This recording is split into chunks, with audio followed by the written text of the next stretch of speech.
নমস্কার ভিউয়ার্স, বিপুলের পক্ষ থেকে আপনাদের স্বাগত। ভিউয়ার্স, আজ শুভ রথযাত্রা। আপনাদের সবাইকে জানাই প্রীতি শুভেচ্ছা ও বুক ভরা ভালোবাসা।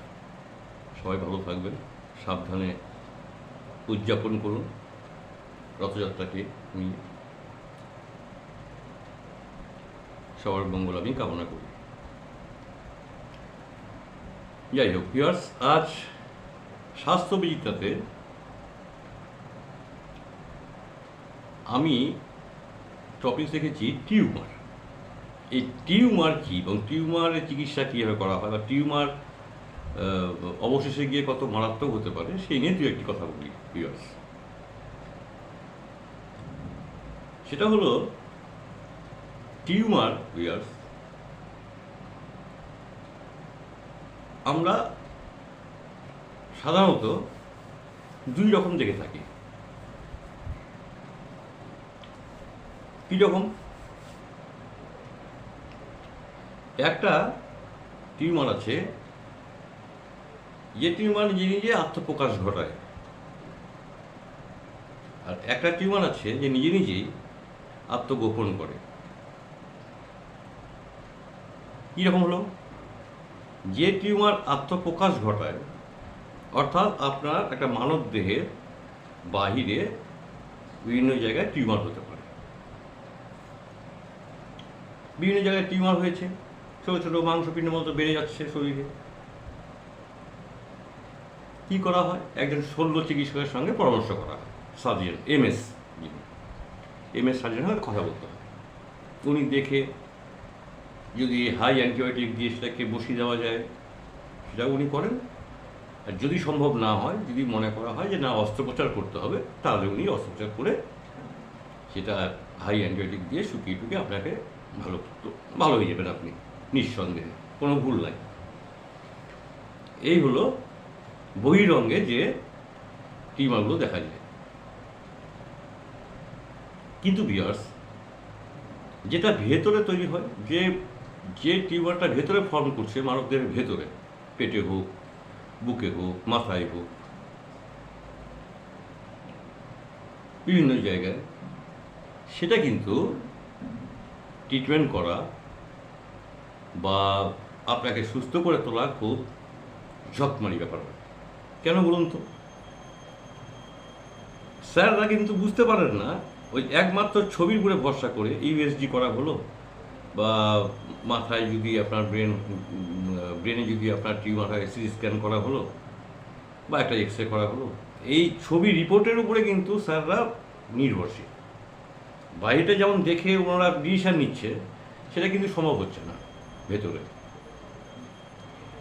তো ভেতরের যে দুটো টিউমার সম্পর্কে আমি আজকে আলোচনায় আসছি, সেটা হচ্ছে এক নম্বর হচ্ছে ব্রেন টিউমার, আর দুই নম্বর হচ্ছে আমার মা বোনদের যে ইউটেরাস থাকে, সেই ইউটেরাসে আপনার টিউমার ফর্ম করে। এই দুটো সম্পর্কে একটু সংক্ষিপ্ত ডিসকাশন করছি আমি। ভিউয়ার্স, ব্রেন টিউমার যে কি মারাত্মক সেটা আমি নিজে উপলব্ধি করেছি। আমার পরিবারে হয়েছিল একজন, আমি ভেলোরে নিয়ে গেছিলাম, অপারেশন করানো হয়েছিল, ব্রেনে হয়নি, সম্ভব হয়নি, ক্যান্সার হয়ে গেছিল, উনি মারা যান। এবং আমি সেখানে ভেলোরে দেখেছি বিভিন্ন দেশ থেকে, যেমন বাংলাদেশ, নেপাল, ভুটান থেকে প্রচুর পেশেন্ট, সব এক ওয়ার্ডে ভর্তি রয়েছে। আমি তাদের সঙ্গে দেখেছি, ফাদারের সঙ্গে কথা বলেছিলাম যে না, মানে সম্ভাবনা খুব কম। অর্থাৎ মানে এত শেষ পর্যায়ে ট্রিটমেন্টটা শুরু হয়, তখন অলরেডি ওই টিউমারটা ম্যাচিওর হয়ে ক্যান্সার ফর্ম করে যায়। আপনার বাইরে যেমন খুব সহজ, একটু এতটুকু হলো আপনি সঙ্গে সঙ্গে ডাক্তারবাবুকে দেখাচ্ছেন, কিন্তু ভেতরে এই ওষুধ খেয়ে গেলেন, হ্যাঁ ঠিক আছে, ব্যথা হচ্ছে। আর ব্রেন টিউমারের আর একটা কি মজার ব্যাপার ভিউয়ার্স, আমাদের পেছনে তো অসংখ্য সূক্ষ্ম নার্ভ রয়েছে, সেন্সিটিভ নার্ভ, ভীষণ সেন্সিটিভ, প্রচুর হাজার হাজার নার্ভ রয়েছে। এবার সেই টিউমারটা যদি একটা নার্ভের উপরে নিজেকে প্রতিষ্ঠা করে, তাহলে সেই পেশেন্ট কী হবে জানেন? সে পেশেন্ট অ্যাবনর্মালিটি এসে যাবে। মানে ওই যে একটা নার্ভ চাপা পড়ে গেছে, উল্টো পাল্টা কথা, আবার জ্ঞান ফিরে গেল, আবার হয়তো হাত থেকে বিস্কুট পড়ে গেল, বিস্কুটটা তুলে খাচ্ছে, কি ভুল হলো, ফেলে দিল, এই যে আবারগুলো চোখের প্রবলেম আসবে। তো সেগুলো আমরা করি কি, ওই বড় জায়গায় নিয়ে যাই। বড় জায়গায় নিয়ে গিয়ে যখন সব পরীক্ষা নিরীক্ষা করে দেখা হলো, সেই ব্যাঙ্গালোর হোক বা ভেলোর হোক, যেখানেই হোক, দেখা গেল যে না, এটা হবে না, অপারেশন করতে হবে। অপারেশন করার পর ভিউয়ার্স 99% পেশেন্ট ক্যান্সার ধরা পড়ে, যে না ক্যান্সার হয়ে গেছে। তখন তার মৃত্যু ছাড়া কোনো রাস্তা থাকে না। এই হলো ব্রেন টিউমার। এবারে আসছি আমার মা বোনদের যারা দেখছেন, ইউটেরাস। আপনাদের প্রতি মাসে পিরিয়ড হয়। এবার পিরিয়ডটা তো হচ্ছে আপনার ইউটেরাস থেকে তো আসছে রাস্তাটা বেরিয়ে। তো পিরিয়ডটা কি? পিরিয়ডটা হচ্ছে দূষিত রক্তকে বের করে দেওয়া, এই তো। এবার যদি সেই ইউটেরাসে একটা টিউমার ফর্ম করে, তাহলে কী হবে বলুন তো ভিউয়ার্স? আপনার পিরিয়ডের অ্যাবনর্মালিটি এসে যাবে। আপনার যেটা প্রতি মাসে মাসে শিডিউল টাইমে হতো, সেটা হচ্ছে না। কোনো মাসে প্রচুর হয়ে যাচ্ছে, কোনো মাসে হচ্ছেই না। এইসব ক্ষেত্রে করতে হয় কি ভিউয়ার্স? একদম সময় নষ্ট না করে একজন ভালো গাইনোকোলজিস্টের সঙ্গে কথা বলা, পরামর্শ নেওয়া। আলটিমেটলি দেখতে হয় যেন অপারেশন করতে হবে, অপারেশন বা আপনার টিউমার সাইজ বড় হয়ে গেছে, অপারেশন করে আপনার ইউটেরাস বাদ দিতে হবে। হোক, তবু তো আপনি বাঁচলেন, ক্যান্সার ফর্মটা তো আর করলো না। একটা মহিলার যদি ইউটেরাস কেটে বাদ দিতে হয়, আমি তো দেখেছি আমার সাথে সঙ্গে মেলামেশা করে 2 কেজি 3 কেজি 5 কেজি পর্যন্ত টিউমার। এবং যখন পিরিয়ড হতো, কলসি কলসি ব্লাড বেরিয়ে যেত,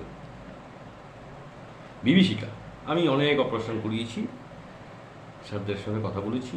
আমি যেহেতু মেডিসিনের লোক, যাই হোক, তো অন্তত আপনি বাঁচবেন।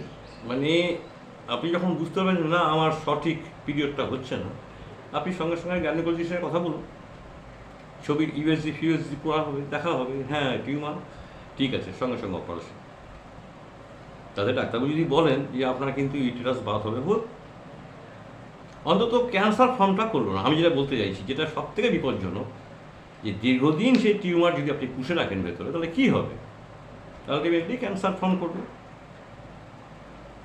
সুতরাং সেটা হতে দেওয়া যাবে না। ডাক্তারের সঙ্গে কথা বলুন, কথা বলে অস্ত্রোপচার করা হোক, তারা সুস্থ হবে।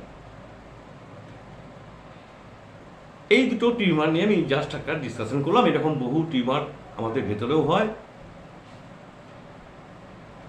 অনেক সময় দেখেন না যে লিভারে ক্যান্সার, ওই তো টিউমার ওখানে একটা ফর্ম করে, ধরা পড়ে না, আমরা গুরুত্ব দিই না, ভেতরে দেখতেও পাচ্ছি না, ওভাবেই চলছি।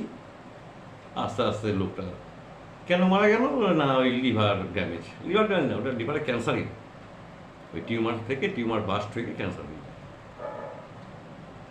টিউমারটা তো ম্যাচিওর হবে, ছোটো থাকবে, বড় হবে, করতে হতে একটা বিশাল আকার ধারণ করতে বাস্ট হয়ে যাবে,